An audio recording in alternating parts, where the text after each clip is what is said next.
हाँ भी टेस्ट 1 और टेस्ट 3 की डिस्कशन है बेटा। टेस्ट 1 में डाउट बताए, पहले 10 क्वेश्चन में से डाउट, पहले 10 क्वेश्चन में से डाउट बेटा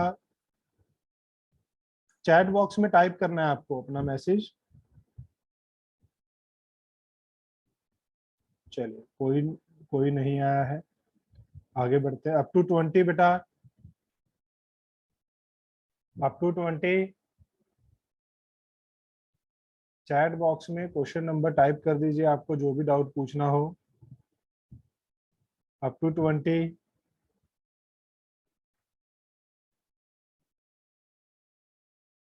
चलिए आगे बढ़ते हैं फिर। Up to 30। 28। तू चित्र खाने मेरे तो और कुछ नहीं है ना, कुट खानी देने और तो तेरा ठीक है बाकी। हाँ भी अप टू 30।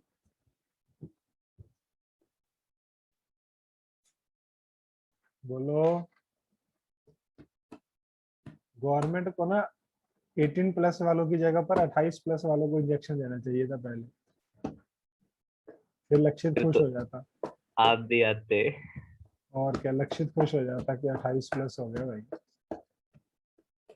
लक्षित ने तो स्टेटस ही लगा देना था अपना 28 प्लस।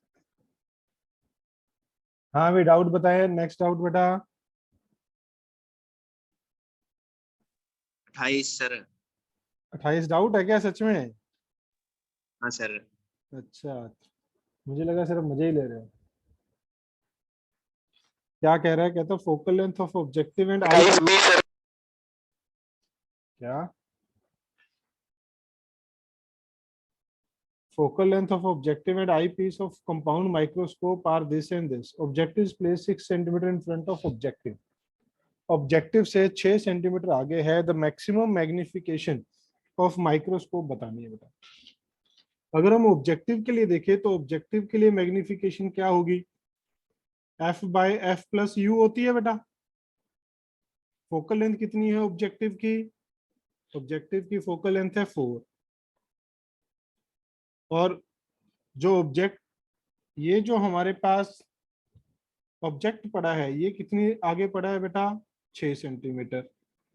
यही है बेटा फॉर्मूला, यही था क्या जहां प्लस था? तो ये हमारे पास हो जाएगा -2। मैग्निफिकेशन ऑफ ऑब्जेक्टिव आ गई। मैक्सिमम मैग्निफिकेशन पूछिए, आई पीस की मैक्सिमम मैग्निफिकेशन क्या होगी? 1 प्लस डी बाई एफ ही बेटा। 1 प्लस डी कितना है? 25। एफ कितना है बेटा? 6। तो ये कितना हो गया? 31/6। ये आई पीस की मैक्सिमम मैग्निफिकेशन आ गई है जब हमारे पास object focal length and optical centre के बीच में पड़ा होता है। इमेज कहाँ बनती है? Least distance of distinct vision पे बनती है। तो टोटल मैग्निफिकेशन क्या हो जाएगी? इन दोनों का मल्टीप्लीकेशन बेटा। तो ये आ जाना चाहिए था 31/3 बेटा। चेक करिए जरा, ये आंसर दिया होना चाहिए था बेटा। देखिए क्या दिक्कत है अभी। ऑब्जेक्ट फोकस पे थोड़ी रखा हुआ है सर। हाँ बेटा ऑब्जेक्ट फोकस पे थोड़ी रखा हुआ है। ये ऑब्जेक्टिव लेंस है, ये आई पीस है। अब ये ऑब्जेक्ट अगर फोकस पे होता, अगर ये फोकस ऑफ आई पीस पे होता तो मैग्निफिकेशन क्या होती? D/F। मैक्सिमम कितनी होती है? सिंपल माइक्रोस्कोप में हमने देखा था ना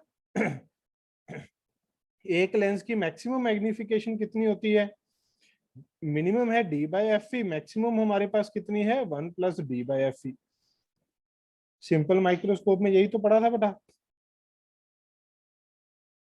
एक लेंस के लिए हमारे पास जब इमेज इंफिनिटी पे बनेगी तो D/F था। जब इमेज हमारे पास डिस्टिंक्ट विजन पे बनेगी तो 1 प्लस D/F था। ओके। ठीक है सर। आगे बढ़िए बेटा, नेक्स्ट डाउट बताएंगे। 26।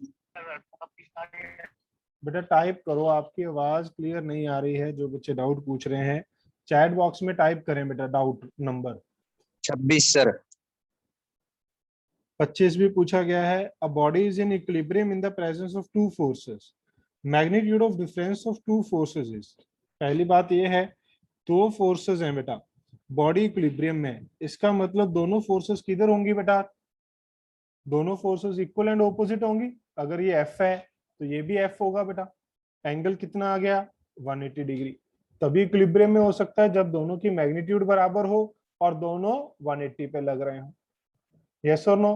तो अब पूछा है मैग्नीट्यूड ऑफ डिफरेंस बेटा। डिफरेंस का मैग्नीट्यूड क्या होता है, डिफरेंस का मैग्नीट्यूड होता है रूट एफ का स्क्वायर प्लस एफ का स्क्वायर माइनस 2f कॉस 180। तो कितना हो गया बेटा ये, रूट 3f स्क्वायर बेटा। तो ये आ जाएगा रूट 3f। क्लियर है बेटा सबको, ओके। अच्छा डिफरेंस पूछा, कुछ गड़बड़ कर गया मैं, 4 आएगा, यहाँ 4 आएगा तो ये 2 आना था बेटा, सॉरी, यहाँ क्या आना था बेटा, 2। ओके, तो क्या आ जाएगा, equal to twice the magnitude. और दूसरा क्या है, ये तो रहा मैथमेटिकल, सीधा भी बता सकते थे बेटा। सीधा कैसे बताते, ये हमारे पास एफ है, ये हमारे पास एफ है। जब हम सब्ट्रैक्शन करेंगे तो एक फोर्स को उल्टा करके चिपका देंगे, तो इसको काट दो, उल्टा करके यहाँ पर चिपका दो, तो ये दोनों एफ हमारे पास सेम डायरेक्शन में हो गए, तो रिजल्टेंट कितना हो जाएगा, 2f। क्लियर बेटा। 25 नंबर क्वेश्चन। 26 पूछा गया, height of water that would be filled in a container. बेटा ये क्लास में भी करवाया गया था, काफी जोर दे के आपको चीजें समझाई गई थी।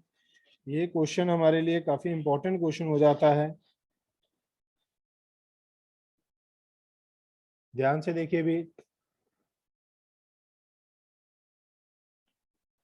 अब अगर हम देखें, कहता height of water that would be filled in a container. पहले हम इसको छोड़ देते हैं, सीधी सीधी बात करते हैं, सिंपल सी बात है। मान लो ये हमारे पास एक कंटेनर है, ये हमारे पास एक कंटेनर है, इसमें हमने इस वाटर फिल कर लिया बेटा, इसमें हमने वाटर फिल कर लिया है। अगर आप देखें तो कुछ इस तरीके से वाटर हमने इसके अंदर फिल कर दिया। अब अगर मैं आपसे एक सिंपल सा क्वेश्चन पूछता हूं कि मान लो ये एच हाइट तक भरा हुआ है, यहां से आप इसे देख रहे हैं बेटा, ठीक बात। अब अगर मैं एक सिंपल सा क्वेश्चन आपसे पूछूं, सिंपल सा क्वेश्चन मैं आप लोगों से पूछूं, वो सिंपल सा क्वेश्चन है कि द कंटेनर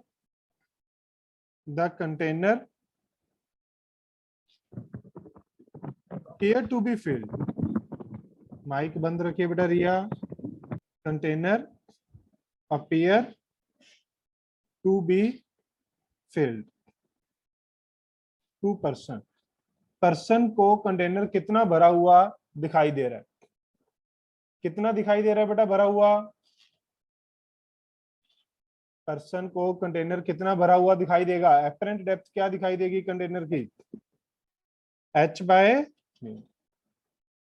पर्सन को कंटेनर कितना भरा हुआ दिखाई देगा, उसको इसकी एपरेंट हाइट दिखाई देगी बेटा h/μ।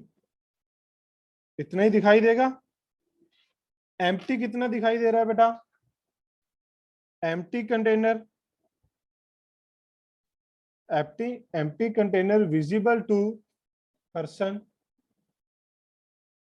पर्सन को विजिबल कंटेनर कितना है जो खाली है, टोटल हाइट कितनी थी 21, तो खाली कितना दिख रहा है बेटा 21 माइनस एच।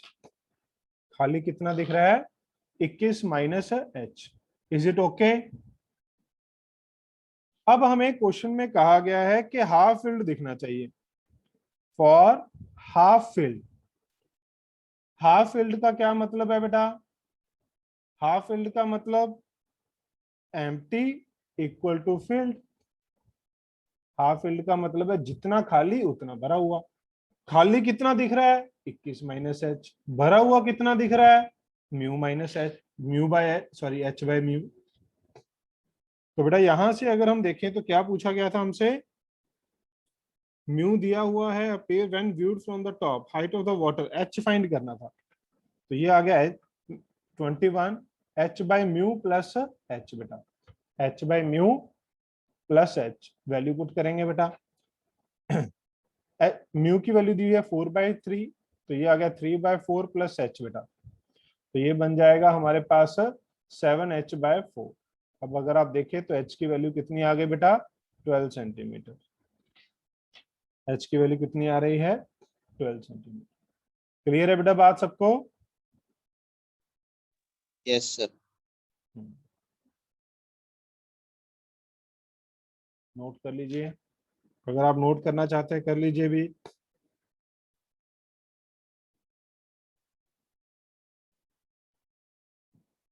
नोट कर सकते हैं आप लोग, नहीं तो मैं इसका लिंक शेयर कर दूंगा आप लोगों को यूट्यूब पे वीडियो अपलोड करके, आप वहां से फिर से देख सकते हैं अगर आप चाहें तो। आगे बढ़िए भी अप टू 40।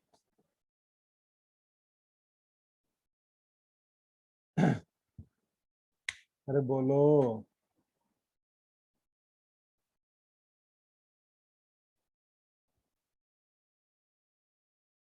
शाबाश।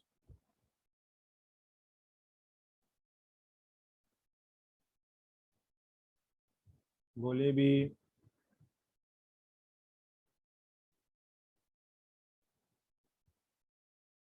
चलिए कोई डाउट नहीं है और? Up to 43 45। 43 सर। 43। 43 देखिए भी।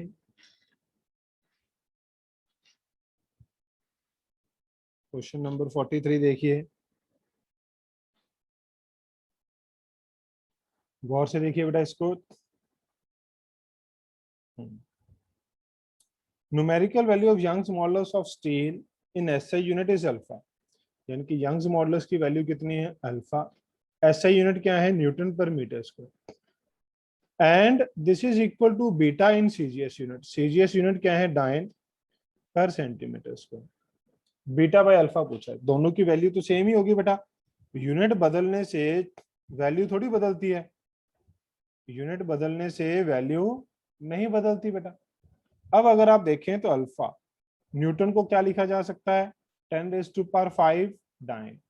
मीटर को क्या लिखा जा सकता है बेटा, 100 सेंटीमीटर स्क्वायर। 10⁴ हो जाएगा, यहाँ पर क्या कर देंगे 10⁴ beta dine per centimetre square. अब अगर आप प्यार से ध्यान से देखें तो यूनिट निपट ली बेटा, तो 10 alpha is equal to beta. तो अगर आपसे पूछा गया है, आपसे क्या पूछा गया है, बीटा बाय अल्फा, सॉरी क्या पूछा गया है, बीटा बाय अल्फा। अक्सर बच्चे अल्फा बाय बीटा मार्क कर देते हैं क्योंकि अल्फा पहले दिया था बीटा बाद में, तो रेशो अक्सर हम क्या सोचते हैं, alpha by beta, but answer क्या है, पूछा गया है बीटा बाय अल्फा। चेक करिए बेटा, is it okay, is it okay बेटा? Yes sir. चलिए और बताइए भी, किसी को और कोई डाउट, टेस्ट नंबर 1 में किसी को कोई और डाउट? चलिए कोई डाउट नहीं है टेस्ट 1 में, बहुत अच्छे बेटा। अब बारी है टेस्ट 3 की। टेस्ट 3 में बताइए बेटा, टेस्ट 1 हमारा कंप्लीट हो चुका है, टेस्ट 3 बताइए। टेस्ट 3 में पहले 10 क्वेश्चन में से कोई डाउट? टेस्ट 3 में पहले 10 क्वेश्चन में से कोई डाउट बेटा? फोर्थ क्वेश्चन बेटा, एक मिनट, एक, अच्छा अच्छा, फोर्थ पूछा गया है, फिफ्थ पूछा गया है अभी, फोर्थ फिफ्थ, बाकी कंट्रोल रखिए, सिक्स्थ भी पूछा गया है, फोर्थ फिफ्थ सिक्स्थ, काफी डाउट है, ध्यान से देखिए बेटा।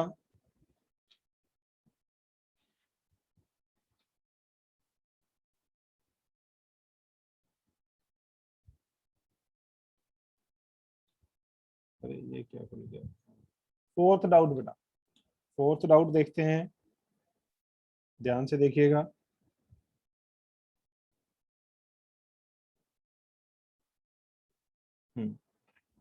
गौर से देखिए बेटा, कहता है wire 2 metre in length suspended vertically stretched by 10 mm, change in length कितनी है, चेंज इन लेंथ है बेटा 10 mm। व्हेन मास कितना लटकाया गया है 10 kg attach to the lower end, elastic potential energy gain by the wire. ये तो यार बड़ा ही कॉमन क्वेश्चन था। ठीक है, elastic energy gained by the wire क्या होती है, हाफ के एक्स स्क्वायर, जिसे हम लिखते हैं half M G x.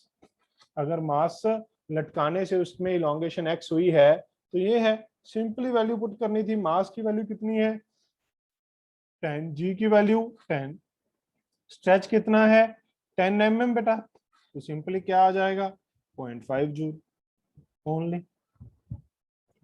Potential energy store क्या है हाफ के एक्स स्क्वायर, और के एक्स किसके बराबर है बेटा एम जी।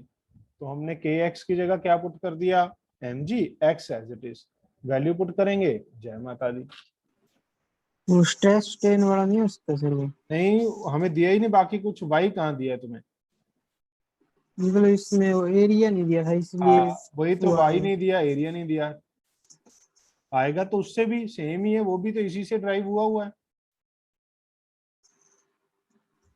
ओके, वो भी इस फॉर्मूला से ही आगे ड्राइव किया गया था। सॉरी, हाँ भाई, 5th नंबर क्वेश्चन पूछा गया है बेटा। 5th नंबर क्वेश्चन देखिए।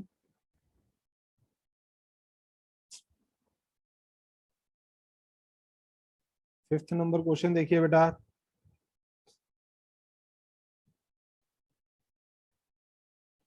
कहते हैं Poisson ratio of material is 0.5 if the force is applied to the wire, if the force is applied to the wire of this material, there is a decrease in cross sectional area। जो cross sectional area है वो कितना decrease हुआ है बेटा -4%। And we know A is proportional to R square. तो delta A by A किसके बराबर होता है बेटा 2 times delta R by R. तो हम यहाँ पर क्या लिख सकते हैं 2 delta R by R is equal to -4%। तो डेल्टा आर बाय आर क्या आ जाएगा बेटा -2%। ये बात समझ में आई बेटा? कशिश लिख रही है सर 5 में टेस्ट में 0.5 की जगह 0 है। हो सकता है बेटा कोई एरर हुई हो वहां पर, ऐप में अपलोड करते वक्त कोई गलती हुई सर हो। 0 से आंसर आ रहा है, उसको रिजिड बॉडी मान लो तो आंसर आ जाता है। रिजिड बॉडी मानेंगे तो परसेंटेज चेंज इन लेंथ 0 हो जाएगी ना पुत्र। सर वॉल्यूम कांस्टेंट रख लो ना उसको। वॉल्यूम कांस्टेंट के लिए पॉइजन रेशियो 0.5 होती है। आपको साफ साफ बताया गया था वॉल्यूम कांस्टेंट के लिए पॉइजन रेशियो 0.5 होती है, उसी से अंतर आता है। अगर हमने पॉइजन रेशियो 0 मान ली, इसका मतलब डेल्टा एल 0 हो जाएगा, डेल्टा आर हो ही नहीं सकता था उसमें। समझ रहे हैं, सबको 0 होना चाहिए था। Okay okay sir. तो वो मिसप्रिंट हुआ है, डेफिनेटली मिसप्रिंट हुआ है, उसमें कोई गलती नहीं है, क्योंकि 0.5 का मतलब ही वॉल्यूम कांस्टेंट होता है। आपको साफ साफ बहुत बार लिखवाया गया था, क्वेश्चन भी थे ऐसे कि अगर पॉइजन रेशियो 0.5 है तो परसेंटेज चेंज इन वॉल्यूम क्या है। शायद आप पूछ के भी गए थे टेस्ट से पहले, लक्षित है ना? तो उसमें चेंज इन वॉल्यूम क्या रहती है 0 बेटा। तो यहाँ पर कांस्टेंट रख के करा आ गया 4%। हाँ बस वही है ना, फिर आपने गलत तरीके से सोचा बट आंसर सही आ गया। तो अब अगर हम देखें तो सिग्मा किसके बराबर होता है बेटा minus delta R by R delta L by L, delta L by L बेटा। तो ये क्या हो जाएगा delta L by L, sigma कितना था बेटा 1/2, तो ये आ गया 2 टाइम्स इंटू 2%, तो ये 4% आ जाएगा। ओके हाँ, यहाँ पर वैल्यू मिस प्रिंट हुई है, आई एग्री। आप चाहें तो आप इसे ग्रेस कर सकते हैं, आप अपने उसमें ग्रेस कर सकते हैं बेटा। ठीक है, आगे बढ़िए।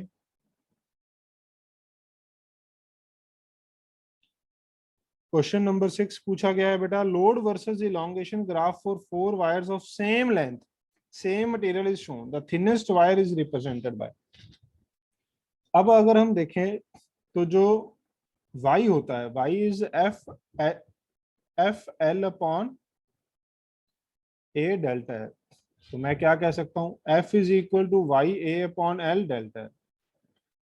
अब अगर हम ध्यान से देखें सेम मटेरियल है तो y सेम है, लेंथ सेम है, तो f is proportional to a delta है। अगर मैं डेल्टा एल को कांस्टेंट कर लूं अगर मैं डेल्टा एल को क्या कर लूं बेटा, कांस्टेंट, इलोंगेशन कांस्टेंट कर लेते हैं, तो इसको भी काट दिया। तो जिसके लिए फोर्स ज्यादा उसका रेडियस ज्यादा, तो थिनेस्ट वायर कौन सी आएगी बेटा, ओए। थिनेस्ट वायर कौन सी आ जाएगी, ओए। ठीक है भी, अगर ये लीस्ट होगा तो ये भी लीस्ट होगा। थिनेस्ट वायर कौन सी आ रही है, ओए। ओके बेटा, किसका डाउट था अभी?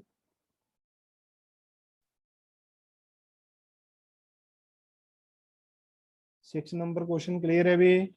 इसके बाद 9 नंबर पूछा गया है।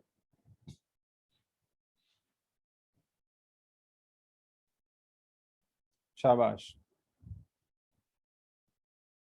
क्वेश्चन नंबर 9 बेटा कहता है uniform cubical block is subjected to volumetric compression which decreases its each side by high. रब्बा, वो क्यूब की वॉल्यूम क्या होती है, एल क्यूब, और एक लेंथ एक साइड में कितना दे रखा है, 2%।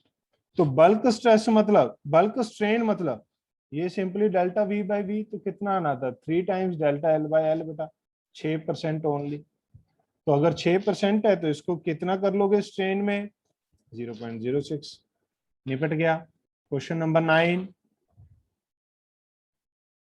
Question number 9, is it okay?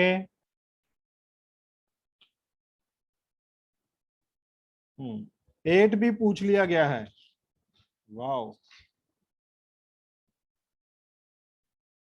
Question number 8 भी पूछ लिया गया है। If the temperature of wire of length 2 meter area this is increased from this, not allowed to increase length, the force required for it। तो बेटा thermal stress किसके बराबर है, अगर ये इलोंगेट नहीं हो पा रही है तो इसमें थर्मल स्ट्रेसेस जनरेट होंगी, अगर ये इलोंगेट हो जाती तो इसमें थर्मल स्ट्रेसेस नहीं आनी थी। क्योंकि अब ये इलोंगेट नहीं हो रही है तो थर्मल स्ट्रेसेस इसमें आएंगी बेटा। तो कितनी आएंगी वो हमें देखना है। यहाँ पर क्या फॉर्मूला होता है थर्मल स्ट्रेस का, थर्मल स्ट्रेस का formula Y alpha delta T बेटा। तो फोर्स कितनी हो जाएगी बेटा, area into Y alpha delta T. तो सिंपली आपके पास एरिया दे रखा है बेटा, एरिया है 1 इंटू 10⁻⁻⁴। वाई कितना दे रखा है बेटा, 10⁻10। अल्फा कितना दे रखा है, 10⁻6। डेल्टा टी कितना दे रखा है बेटा, 80। लेंथ की हमें जरूरत नहीं है, लेंथ की हमें जरूरत यहाँ पर नहीं है बेटा। तो गौर से देखिए, ये निपट लिया बेटा, तो आंसर कितना आ जाएगा, 80 न्यूटन ओनली। चेक करिए बेटा, यही होगा। Question number 8, is it okay? Yes, sir. Okay, next doubt is up to 20. 11th is the next doubt. Up to 20 आप अपने डाउट भेज सकते हैं। Up to question number 20 you can send your doubts.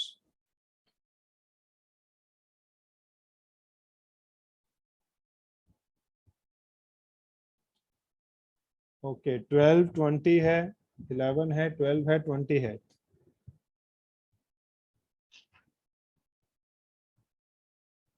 Okay, 11th question बहुत ही simple लग रहा है बेटा देखने में।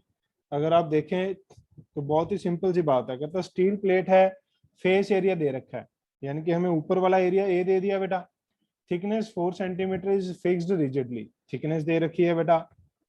Eight lower surface tangential force F, यहाँ पर टेंजेंशियल फोर्स एफ लगाई गई है बेटा। Applied on the upper face the lateral displacement of the with respect to the surfaces. Modulus of rigidity किसके बराबर होती है बेटा, F upon A divide by X upon L. ये हमारे पास क्या काम करता है, ये हमारे पास एल की तरह काम करता है। तो हमसे क्या पूछा गया, एक्स पूछा गया। तो ये क्या हो गया, एफ एल अपॉन ईटा है। मुझे लगता है सारी वैल्यूज हमें दी गई हैं। ये है 10⁻3, लेंथ कितनी है 4 सेंटीमीटर बेटा, 4 इंटू 10⁻⁻2 डिवाइड बाई ईटा कितना है बेटा, 8 इंटू 10⁻11। एरिया कितना है 10⁻⁻4। मुझे लगता है आसानी से बहुत ही easily you can solve it. तो ये क्या बच गया बेटा, ये क्या बच गया देखिए जरा, 7 ऊपर बच गया 1, 10⁻⁻6।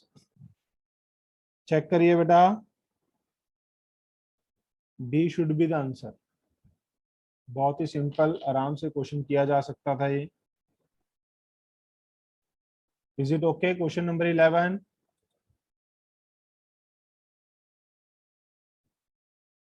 Next is 12th। 12th question में बेटा इंड्यूस चार्ज पूछा गया है। इंड्यूस चार्ज सीधा सीधा हमारे पास ये आंसर आना चाहिए था। ए आंसर आएगा बेटा इसका। बी दे रखा है सर। हाँ, वो थोड़ी सी गलती हुई है। ए आंसर आएगा बेटा इसका। ठीक है, ए आंसर आ जाएगा 12th का। इसका आप आंसर कैसे मार्क कर। कैसे क्या? आएगा सर?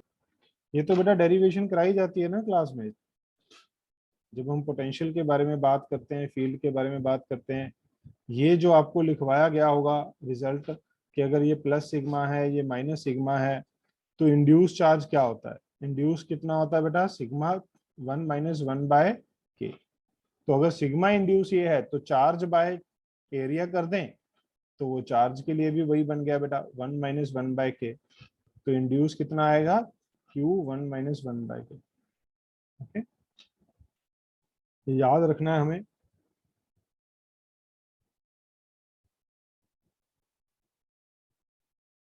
आगे बढ़िए। नेक्स्ट डाउट है 17। अरे ये कहाँ चला गया मैं? अच्छा, ये इसने सॉल्व किया था।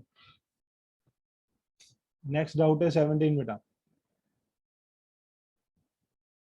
सर साइन, हाँ हाँ भाई साइन अपोजिट होगा सर, बताना। साइन तो ऑपोजिट होगा जो मैंने कहा, बट जैसे हम चार्ज ऑन द प्लेट बताते हैं तो प्लेट के ऊपर चार्ज एक के ऊपर प्लस है, एक के ऊपर नेगेटिव है बेटा। तो ऐसे ही जो डाइलेक्ट्रिक स्लैब है उसके ऊपर क्या है? एक नेगेटिव, एक पॉजिटिव। तो हम तो जनरली चार्ज क्या बताते हैं? पॉजिटिव ही बताते हैं, पेयर में तो हमेशा ही होगा वो। ठीक है, मतलब इसको ये दोनों ऑप्शन एक साथ नहीं देनी चाहिए थी। इसको ये दोनों ऑप्शन एक साथ नहीं देनी चाहिए थी। या फिर इसको बोलना चाहिए था कौन सी सरफेस पे पूछ रहा है, या फिर इसको क्या मेंशन करनी चाहिए थी बेटा? सरफेस। तो ये क्वेश्चन पूरा इनकम्प्लीट सा है, तो मैं उनको बोलकर ए और बी दोनों ही करेक्ट कर बोल दूंगा उनको। ठीक है, आगे बढ़ेंगे। इसके बाद पूछा गया है 17 बेटा।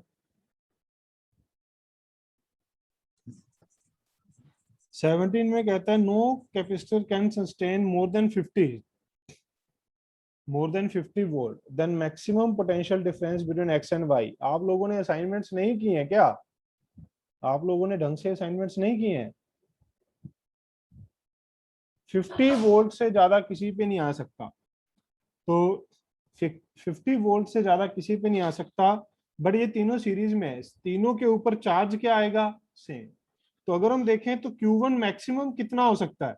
C इंटू वी, यानी कि ये आ गया 1000 माइक्रोकूलम। Q2 मैक्सिमम कितना सस्टेन कर सकता है?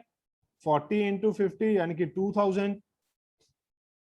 Q3 मैक्सिमम कितना ले सकता है? 2500 माइक्रोकूलम।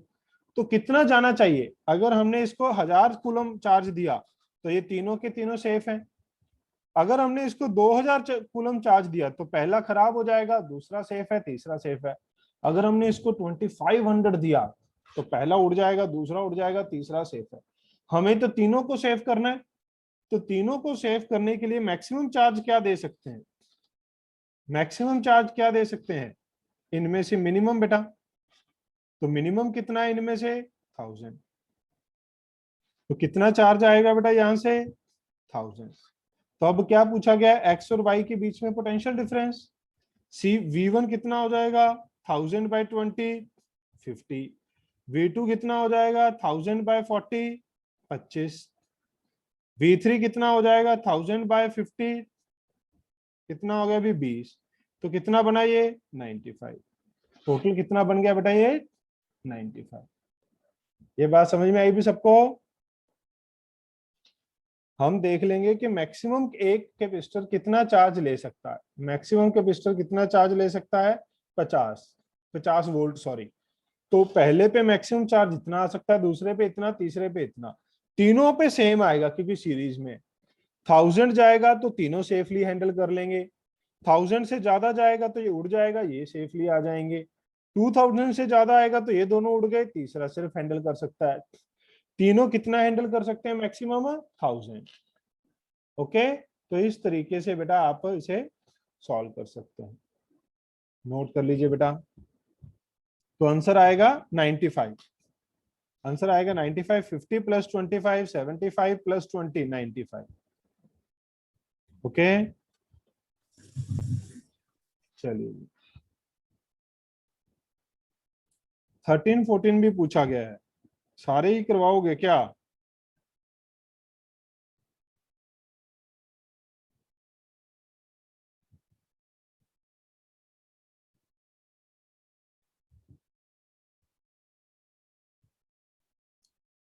थर्टीन 14 कैसे करते हैं भी? ये वाला क्वेश्चन प्लेट्स वाला नंबरिंग कर लेते हैं।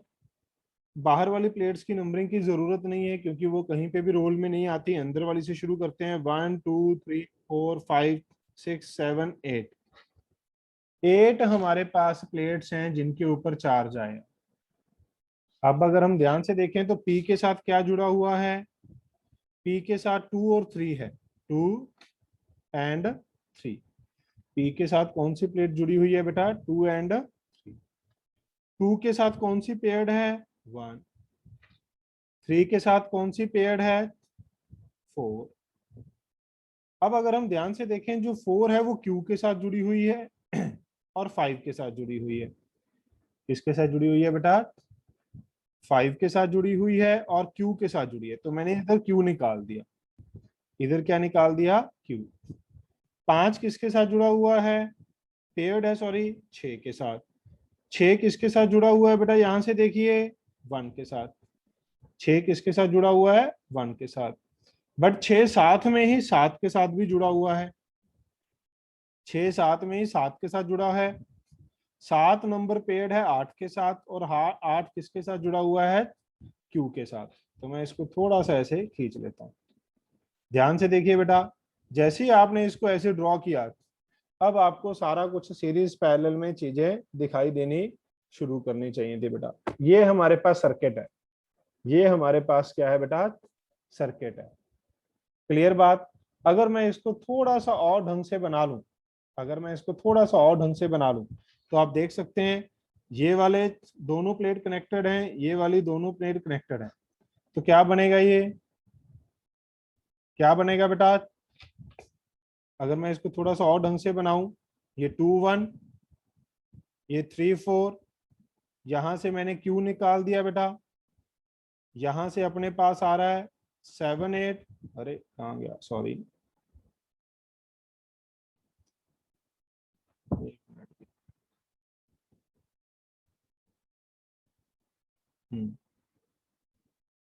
ये देखिएगा जरा, ये 2 1 था, यहां पर अपने पास क्या आ रहा है? 7 8, Q के साथ जुड़ गया। अब जो 5 6 है वो कहां पर है? जो 5 6 है वो कहां पर है? 4 से गया 5,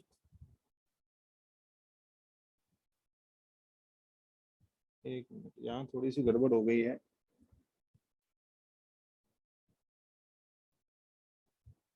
फोर से गया 5 और 8 पे जुड़ गया जाके। ये कुछ तो लोचा है। हाँ, ये देखिए ना ध्यान से, यहाँ पर गड़बड़ है, गौर से देखिए बेटा। जो 6 नंबर है वो 1 और इसके साथ जुड़ा हुआ है, तो ये 6 नंबर है बेटा। ये कितना है? 6। और यहाँ पर अगर मैं एक कैपेसिटर बना दूं, थोड़ा सा बड़ा कर लेता हूँ इसको, जगह कम रह गई। अरे ये क्या हुआ, एक मिनट भी, हाँ गया, अरे यार उड़ गया सारा। यहाँ पर है, देखिए,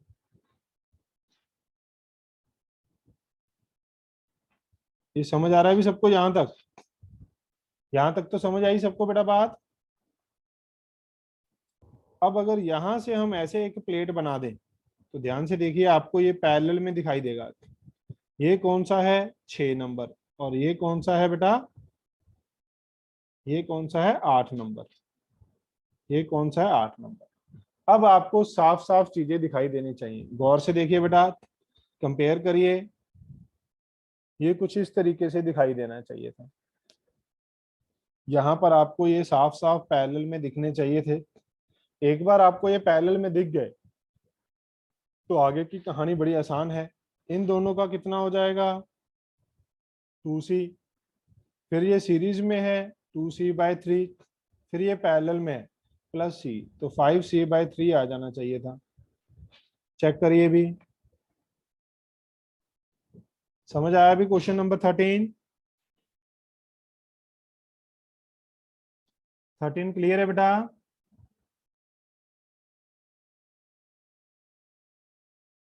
अरे बोलो 13 क्लियर है क्या?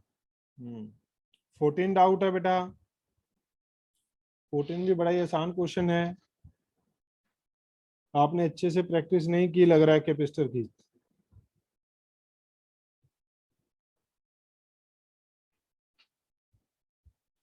अगर आप ध्यान से देखें पहली कॉन्फ़िगरेशन में ये दोनों पैरेलल है बेटा।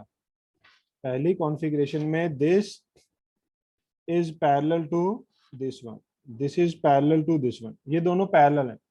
पैरेलल हैं तो सी इक्विवेलेंट क्या होगा? सी इक्विवेलेंट क्या होगा? ऊपर वाले का है एप्सिलॉन नॉट a/2d k के साथ, k कितना पुट किया हुआ है बेटा 2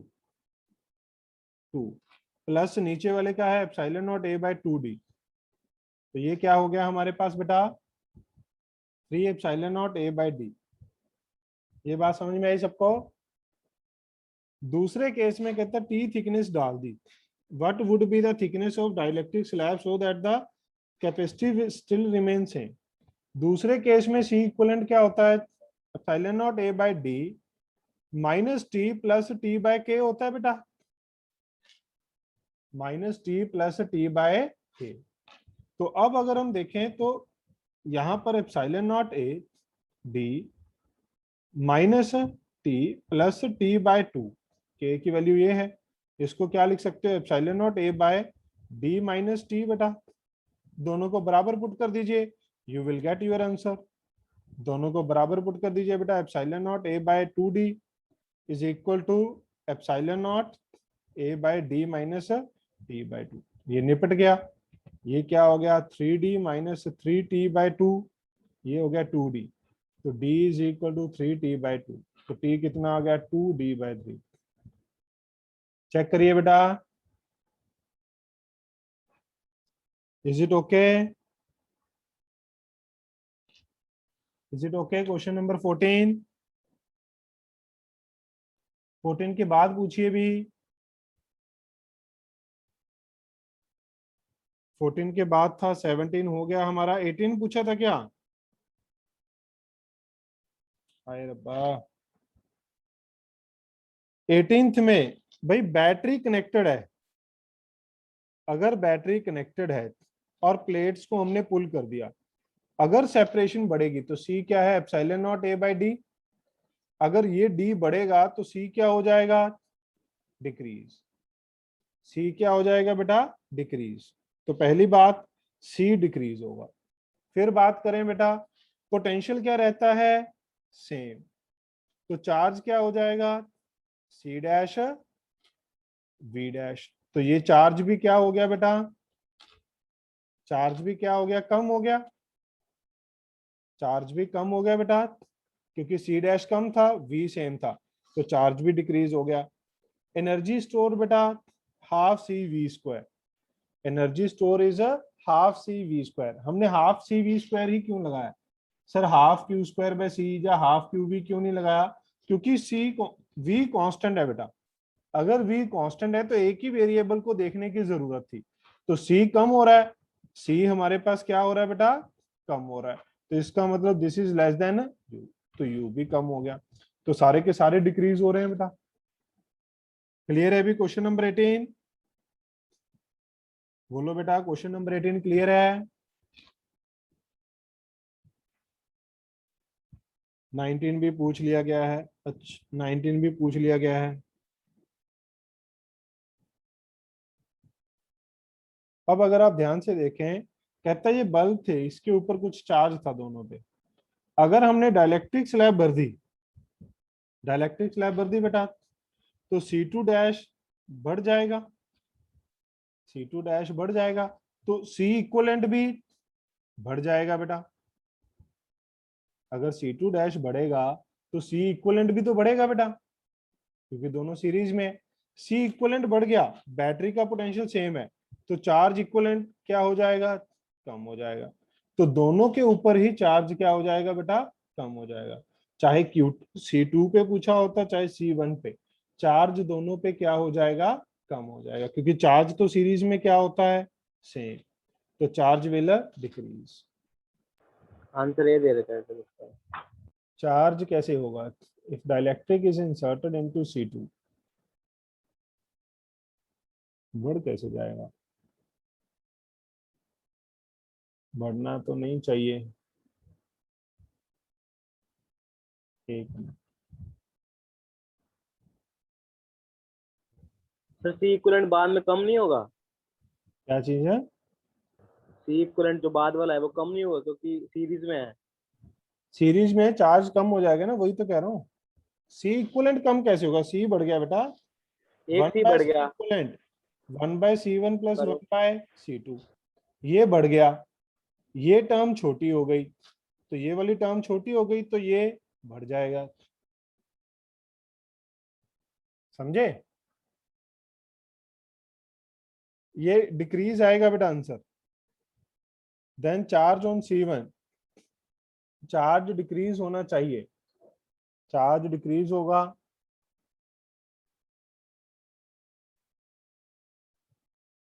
हाँ। तो चार्ज का डिक्रीज होता है। फिर तो इंक्रीज आ ही गया सर। क्या, क्योंकि चार्ज किसके बराबर होता है अभी, चार्ज जो सर्किट में आएगा वो किसके बराबर है, C इक्वलेंट इंटू, अरे बढ़ेगा, ये सॉरी, तो हो गया। हाय हाय, Q is equal to CV है, मैं इनवर्स लिख रहा हूँ, अरे सॉरी बेटा, ओहो कितनी बड़ी गलती कर रहा हूँ। Q is equal to CV होता है ना, वो रेजिस्टेंस वाली फील ले गया मैं। Q is equal to CV बेटा, पोटेंशियल सेम है, C बढ़ गया तो चार्ज बढ़ जाएगा, सॉरी, ठीक है। Q is equal to CV, अगर C बढ़ गया तो चार्ज भी बढ़ जाएगा। वो करंट वाले एस्पेक्ट से सोच गया था इसको। आगे बढ़िए, नेक्स्ट बताइए भी। 20 20th, 3 identical charges, charge capacitor, each of these are connected, potential difference across capacitor 3, long time after the switch K1 K2 are closed। Okay, ध्यान से देखिए, ठीक है। अब अगर आप ध्यान से देखें बेटा, बहुत ही अच्छा क्वेश्चन है ये, बहुत ही अच्छी ऑब्जर्वेशन पावर आपके यहाँ पर चाहिए, बहुत ही अच्छी ऑब्जर्वेशन पावर आपकी चाहिए। एक मिनट भी मैं चार्जिंग पे लगा लूं लैपटॉप जरा।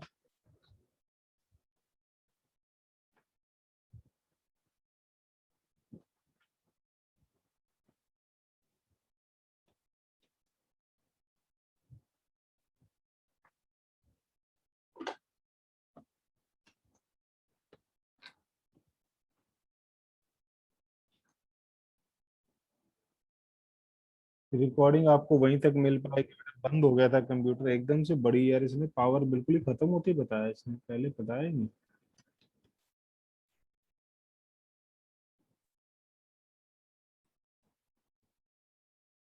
चलिए इसको करते हैं आज। ध्यान देंगे भी। 20th नंबर क्वेश्चन की हम लोग बात कर रहे थे, 20th नंबर क्वेश्चन के बारे में हम लोग बात कर रहे थे। हम इसमें देख रहे थे बेटा, बहुत ही अच्छा क्वेश्चन है। इन दोनों प्लेट को ध्यान से देखो बेटा, इन दोनों प्लेट को अगर आप ध्यान से देखोगे तो चार्ज कितना है, -100 +100, 0। इन दोनों प्लेट को ध्यान से देखो बेटा, चार्ज कितना है, 0। इन दोनों प्लेट को ध्यान से देखो बेटा, चार्ज कितना है, 0। जैसे ही आप ये की क्लोज करोगे, सबके ऊपर फाइनल चार्ज क्या हो जाएगा, सबके ऊपर फाइनल चार्ज क्या हो जाएगा, 0। सबके ऊपर फाइनल चार्ज क्या हो जाएगा बेटा, 0 इमीडिएटली। तो क्या हो जाएगा बेटा, कहता है long time after switches are closed क्या होगा, 0। समझे? तो क्वेश्चन बड़ा प्यारा था। अगर आप ध्यान से देखें, ये नेगेटिव है, ये पॉजिटिव है, ये नेगेटिव है, ये पॉजिटिव है। जैसे ही स्विच क्लोज करोगे, ये चार्ज इधर जाएगा, ये चार्ज इधर जाएगा, ये चार्ज इधर जाएगा, और सारा चार्ज 0। ओके, क्लियर है अभी सबको? अरे बोलो भी। सर हम्म जो ये सीधे सीरीज में होते हैं हम्म तो चार्ज कैसे होता है? बैटरी की वजह से, उसमें बैटरी भी तो लगी होती है। और चार्ज बैटरी ऐसे डिस्ट्रीब्यूट। बैटरी हटा के तारे जोड़ दो, खत्म हो जाएगा चार्ज। अच्छा ठीक है। आगे बढ़िए भी। Up to 30, up to 30, any other doubt? 25,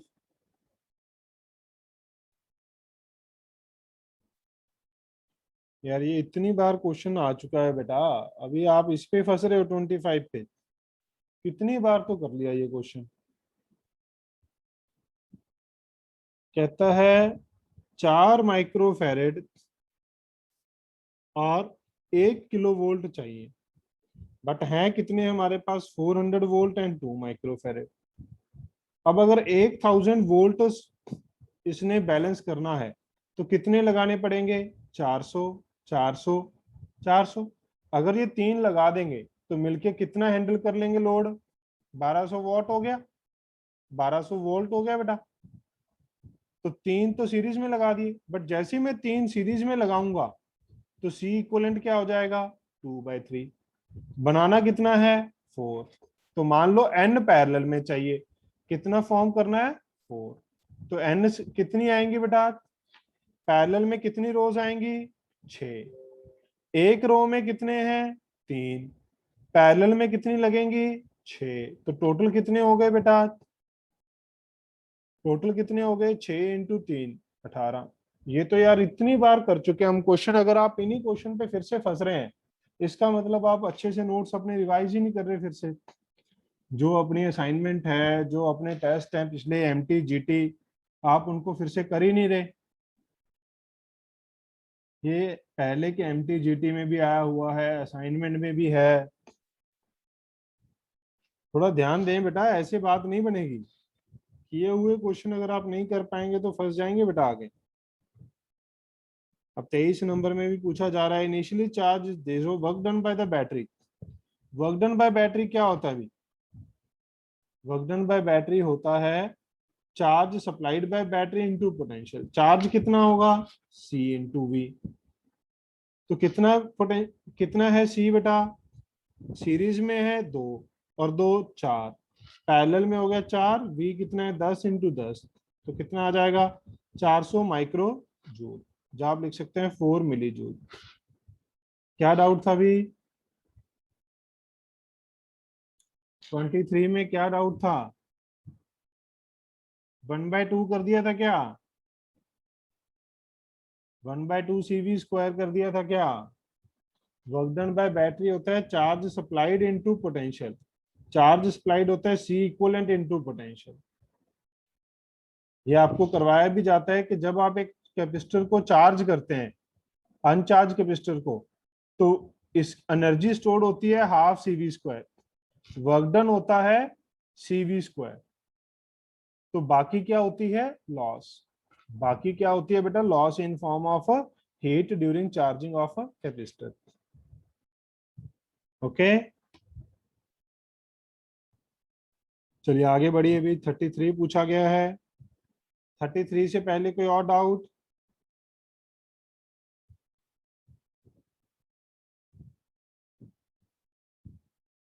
32 भी है। अरे ये तो आप ऐसे ही धोखे में आ गए। कहता 2 रजिस्टर हैं, एक R1 एक R2। जब आप उनको सीरीज में लगाएंगे तो उसका सम किसके बराबर होगा बेटा, R1 एंड R2 से बड़ा होगा, मैक्सिमम होगा ना। RS क्या होगा, मैक्सिमम। पैरेलल में लगाएंगे तो R1 से भी छोटा है और R2 से भी छोटा है, यानी कि पैरेलल वाला क्या होगा, मिनिमम। तो अगर 3 4 12 16 है, ये क्या है, मिनिमम, ये क्या है, मैक्सिमम, तो ये क्या है, सीरीज, ये क्या है, पैरेलल। तो साफ साफ ही दिख गए बाकी कौन से हैं, R1 R2। मैक्सिमम वाला सीरीज होगा, मिनिमम वाला पैरेलल, तो बाकी क्या बच गए, R1 R2। ठीक है भी। 33 बेटा, आइडियल वोल्ट मीटर की रीडिंग क्या होगी। आइडियल वोल्ट मीटर मतलब इनफाइनाइट रेजिस्टेंस, इसमें से कोई करंट नहीं जाएगा, इसमें से कोई करंट नहीं जाएगा। तो बस आपको किस में से करंट फ्लो कराना है बेटा, आपको करंट फ्लो कराना है इस तरीके से। तो कितना करंट जाएगा, कितना करंट जाएगा बेटा, 12 माइनस 6, दोनों ऑपोजिट है, डिवाइड बाय 6, ये करंट आ गया 1 एम्पियर। अगर ये 1 एम्पियर करंट है बेटा, तो पोटेंशियल डिफरेंस क्या होगा, चाहे तो इन दोनों का लिखो चाहे इन दोनों का लिखो। पोटेंशियल डिफरेंस क्या आएगा बेटा, अगर ये A है ये B है, तो क्या लिखोगे, VA minus 2 into I plus 12 equal to VB। तो VA माइनस VB कितना हो जाएगा, 10 वोल्ट। अगर आप CD लिखते हो, CD, तो VC plus 4I plus 6 equal to VD। तो VC माइनस VD भी कितना होगा, माइनस 10 वोल्ट। तो क्या आंसर आ जाएगा बेटा, 10 वोल्ट। ठीक है, ओके। पोटेंशियल डिफरेंस बेटा, ये क्या पोटेंशियल मेजर करेगा, जो इन दोनों टर्मिनल के बीच में, इन दोनों टर्मिनल के बीच में कौन सा होगा, जो यहां पर है, जो यहां पर है।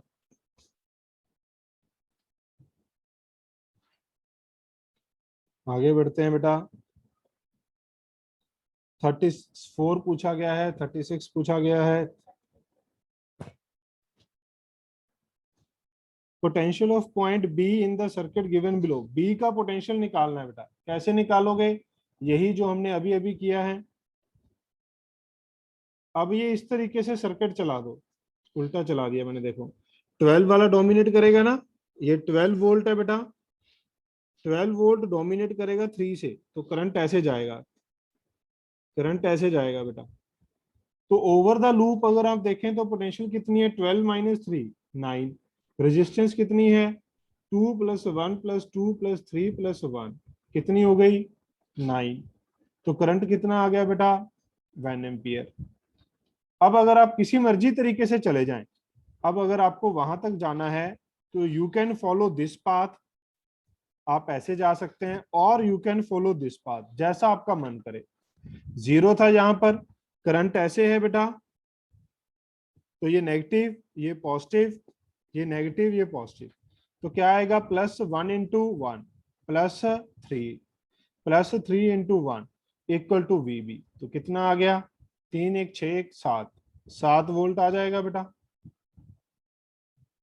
अगर आप इधर से जाते हैं, इधर वाले मेथड से, तो क्या होगा, 0 minus 2 into 1 plus 12 minus 1 into 1 minus 2 into 1 equal to VB। तो 2 4 1 5 माइनस कर दो तो 7 वोल्ट आ गया बेटा।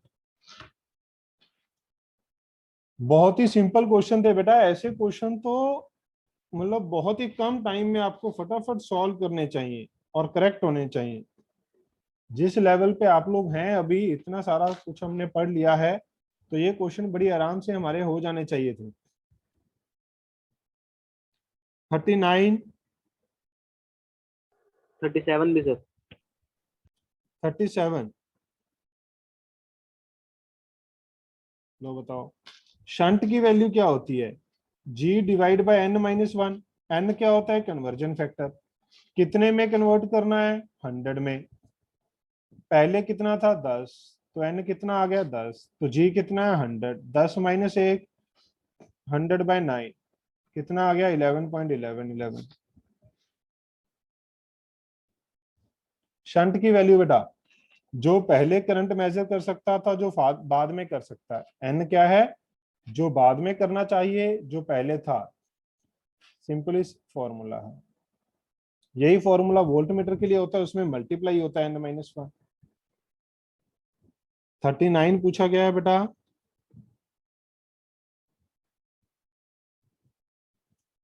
The same mass of aluminum is drawn into two wires, 1 mm and 2 mm thick. Two wires are connected in series and the current pass through them. Heat produced in the wires. Heat क्या होगी बेटा? Heat होती है I²R। अगर series में है, series में तो करंट सेम होगा, तो heat is proportional to R। R देखना है हमें, R क्या होता है? ρL/A। बट अगर हमारे पास मास सेम है, यानी कि वॉल्यूम सेम होगी, तो वॉल्यूम के केस में इसको क्या लिख लेते हैं? वॉल्यूम इंटू एरिया का square, which is inversely proportional to D⁴। Ratio क्या है? थिकनेस की रेशो क्या है बेटा? थिकनेस मतलब डायामीटर की रेशो 1:2। तो कितनी आ गई बेटा रेशो? R1/R2 कितना आ गया? R1/R2 कितना आ गया बेटा? 16। R1/R2 कितना आ गया है? 16 बेटा। तो हीट की रेशो क्या आ जाएगी? 16:1।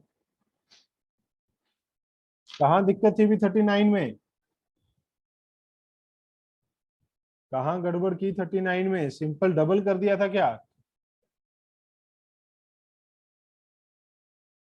चलिए, बहुत ही अच्छे बच्चे हैं, नोट कर लीजिए।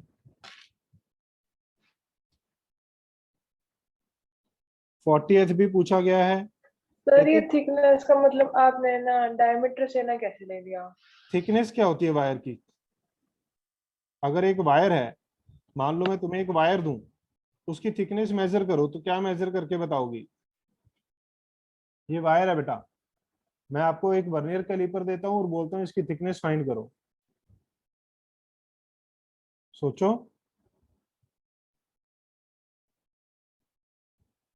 आंसर तो बताओ। कैसे इस वायर की थिकनेस क्या लोगे? इसका डायमीटर से। बस, समझे क्या? 3 identical bulb B1, B2, B3 are connected to the mains as shown. B3 is disconnected from the circuit by opening. The incidence, ये क्या है बेटा? ब्राइटनेस। जो बल्ब है, लैंप है, वो कितना ज्यादा ब्राइट करेगा, कितना ज्यादा ग्लो करेगा, ठीक है? तो वो कितनी होगी? क्या फर्क पड़ेगा? जब ये क्लोज था तो रेजिस्टेंस कितनी थी? पैरेलल में R/2। R तो कितनी थी बेटा? R equivalent 3R/2। करंट कितना जा रहा था बेटा? B1 में से करंट कितना जा रहा था? V/3R/2। ये करंट जा रहा था बेटा। बाद में क्या होगा? बाद में क्या हो जाएगा बेटा? ओपन हो गया तो रेजिस्टेंस कितनी हो गई? 2R। अब ओपन होने पे ये रेजिस्टेंस खत्म हो गई बेटा, करंट सिर्फ इसमें से जाएगा। तो करंट कितना जाएगा बाद में? V/2R। अब आप देखो कौन सा करंट ज्यादा है, बाद वाला या पहले वाला? पहले था 0.6, बाद में है 0.5। तो I डैश क्या हो गया? कम हो गया। तो ब्राइटनेस क्या हो जाएगी? डिक्रीज हो जाएगी। बोलिए बे, किसमें से? B1 में से, फॉर B1। अगर B2 का पूछा होता बेटा, B1 की ब्राइटनेस कम होगी, ब्राइटनेस डिक्रीज। अगर B2 का पूछा तो क्या होता? इंक्रीज। आप साथ में ये लिख सकते हैं इस क्वेश्चन के साथ, अगर उसने यहाँ B2 पूछा होता तो B2 के लिए क्या होता? इंक्रीज। क्यों? क्योंकि ये 2V/3 था बेटा, करंट कितना था? 2V/3R। तो इसमें से कितना जाता? इसमें से जाता V/3R, इसमें से जाता V/3R पहले, बाद में कितना जा रहा है? 0.5। तो B2 के लिए इंक्रीज हो जाएगी, B1 के लिए डिक्रीज हो जाएगी। ओके। 40 के बाद बेटा 41 भी पूछा गया है। ये तो आपको याद ही रखना था बेटा। अगर हम पैरेलल में लगाते हैं तो हीट बढ़ जाती है, तो टाइम कम हो जाएगा। अगर हम पैरेलल में लगाएंगे तो हीट बढ़ जाएगी, क्योंकि पोटेंशियल सेम है। दोनों कॉइल अपनी अपनी हीट जनरेट करेंगी, हीट बढ़ गई तो टाइम कम होगा। तो टाइम क्या होता है पैरेलल में, T1 T2 divide by T1 plus T2। अगर सीरीज में लगाएंगे तो करंट कम हो जाएगा, क्योंकि V क्या रहेगा, सेम। V क्या रहेगा, सेम। तो पावर क्या हो गई, V square by R equivalent, R1 plus R2। Power कम हो गई तो टाइम बढ़ जाएगा। तो टाइम कितना होता है बेटा, T1 plus T2। T1 plus T2 कितना है, 15। दो ही केस हैं, सीरीज में लगाएंगे तो करंट कम हो गया, पावर कम हो जाएगी, तो टाइम बढ़ जाएगा, यानी कि T1 प्लस T2। पैरेलल में लगाएंगे तो दोनों कॉइल अपनी अपनी हीट जनरेट कर रही हैं, तो हीट कितनी हो गई, H1 प्लस H2। तो अब हमारे पास टाइम कम हो जाएगा। तो पैरेलल, टाइम पे पैरेलल का फॉर्मूला है। ठीक है, बाकी आपको क्लास में कराया होगा तो आप इसके नोट्स रिवाइज कर सकते हैं बेटा। टाइम का वो जो सब्जेक्टिव वे है, किस तरीके से हम लोग करते हैं।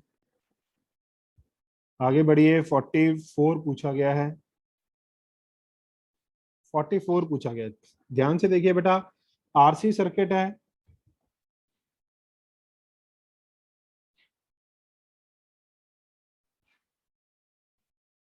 आरसी सर्किट है बेटा। T0 पे हमने स्विच को क्लोज किया है।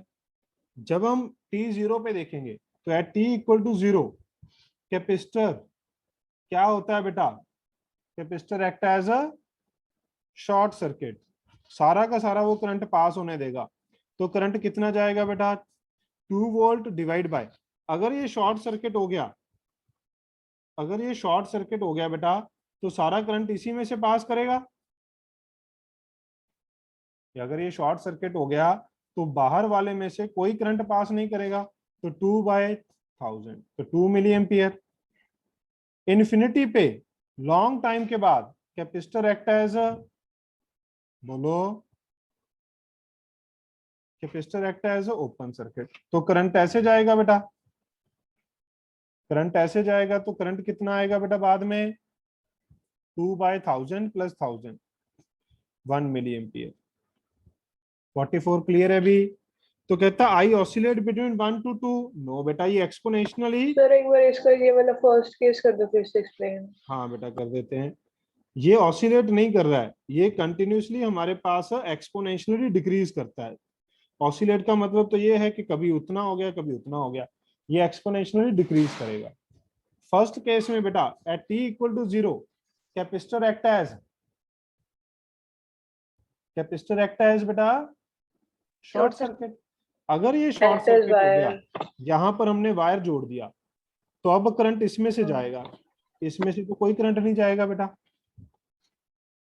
शॉर्ट सर्किट करने का मतलब उस ये रेजिस्टेंस इनइफेक्टिव हो गया, ये रेजिस्टेंस इनइफेक्टिव हो गया, तो करंट ऐसे जाएगा। करंट क्या आएगा, 2 volt divide by 1000 ohm. Is it okay now? Sir ये पिछले वाला 1000 इन इफेक्टिव कैसे होगा?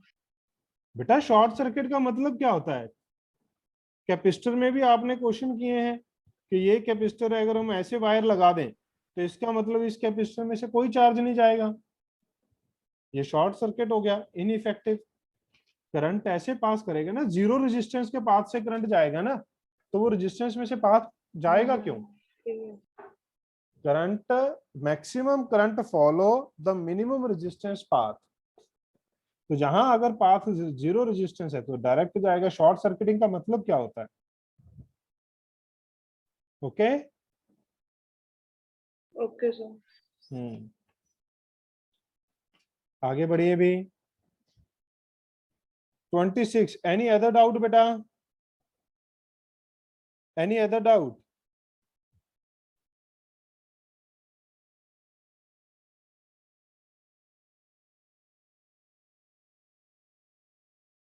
अरे अंजलि, 26 में क्या डाउट आ गया बेटा? कॉमन पोटेंशियल वाला क्वेश्चन है ना। कहता हमने, हमारे पास एक कैपेसिटर था, हमने बैटरी से कनेक्ट कर दिया, तो एनर्जी आ गई हाफ CV², पोटेंशियल आ गया V। अब इसको डिस्कनेक्ट किया CV, और दूसरे identical another capacitor same capacity connected in parallel, अनचार्ज था बेटा। अनदर कैपेसिटर, तो क्या हो जाएगा बेटा, ये प्लस CV, ये माइनस CV, ये 0 0, तो कॉमन पोटेंशियल क्या आएगा बेटा, CV divide by C plus C V/2। Final potential कितना हो जाएगा दोनों पे, प्लस CV/2 चार्ज आ गया, minus CV/2, plus CV/2 minus CV/2। तो फाइनल पोटेंशियल एनर्जी क्या होगी बेटा, इसने पूछा एनर्जी स्टोर्ड इन ईच, हर एक में पूछा है, टोटल नहीं पूछा, एक में कितनी है, हाफ CV/2 का स्क्वायर। तो कितना आ गया बेटा, हाफ CV²/4। तो कितनी आ गई है, एक में एनर्जी कितनी है। अगर पूछता टोटल एनर्जी स्टोर्ड कितनी है finally, then the total energy stored in capacitors पूछता तो U/2 आता, इन ईच पूछा है तो ईच में U/4 आएगा। Is it okay Anjali? Anjali बेटा is it okay? Any other doubt to anyone बेटा? Any other doubt to any other student? अरे बोलो बेटा, कोई और डाउट भी है क्या? चलिए फिर तो आज की डिस्कशन को यहीं पे समाप्त करते हैं। बहुत ही अच्छे बच्चे हैं, पढ़ते रहिए, मेहनत करते रहिए बेटा। कोई तो सुधरता नहीं, 28 ला रखी है, कुछ तो खानी दूं मैं तो। ठीक है अभी, फिर इसकी रिकॉर्डिंग टेलीग्राम पे भेजो। ये मैं टेलीग्राम पे तो नहीं भेजूंगा, ज्यादा हैवी हो जाएगी, उस पे यूट्यूब पे सोच रहा हूँ अपलोड करके लिंक शेयर कर दूंगा, आप वहां से देख सकते हैं। ठीक है। चलिए अभी okay, bye bye. Bye sir. Bye bye बेटा, sir. Have a good day, all the best बेटा, आगे आने वाले टेस्ट में और अच्छा करना है। Thank you sir. Bye bye.